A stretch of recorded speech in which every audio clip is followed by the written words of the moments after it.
there. I am Monroe, and I am Rosie the Riveter. Thank you. I was born in rural Science Hill, Kentucky.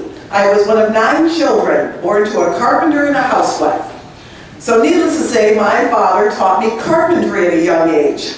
So I learned how to use tools at a very young age, defying all those gender stereotypes. I eventually married and raised a family.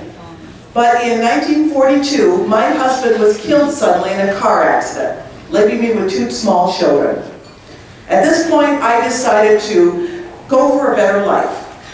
I took my children up to Michigan and applied at the Willow Run factory in Ypsilanti because I heard they were teaching women how to fly. Unfortunately, being a single mother, I was not selected for that program. So I was put in charge of assembling the aircraft rather than flying it. I was the quintessential wartime working mother, working at the plant and taking care of my children. Now in 1944, Walter Pidgeon, the actor, came to Willow Run. He was filming a movie for a promotional film on war bonds. When we met, I was working on the line, riveting B-24 Liberator bombers. And of course, this you have to remember, we were doing these 1 an hour or 650 a month. That's many planes we were putting through. So anyway, when we met, you have to also remember during this time, there was a very popular song called Rosie, the Riveter. That was written by a Long Island woman named Rosalind Walter. And we also at that time saw this cover of the Saturday Evening Post. Norman Rockwell did a symbolic Rosie on that cover. And also the We Can Do It poster was already out and rapidly becoming a symbol for all of us working ladies. We were all called Rosie, whether we riveted or not. So a real Rosie, actually riveting for real, proved to be too good for those producers to resist. I was in the right place at the right time.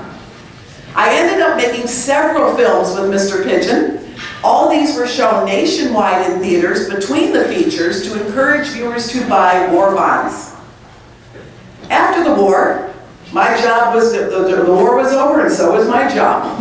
So at that point I moved my family down to Clarksville, Indiana, where I held a number of jobs outside the home for the rest of my life.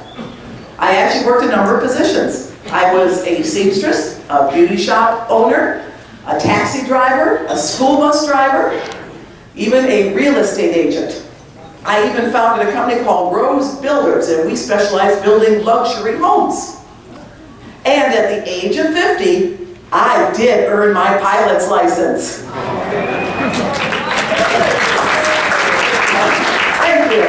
I was the only woman in my local aeronautics club until I had a plane accident in 1978, which caused me to lose a kidney and vision in my left eye. That ended my solo career as a pilot. However, because of being at the right place at the right time and my brief touch with Hollywood, I am forever remembered as the most widely recognized Rosie the Riveter.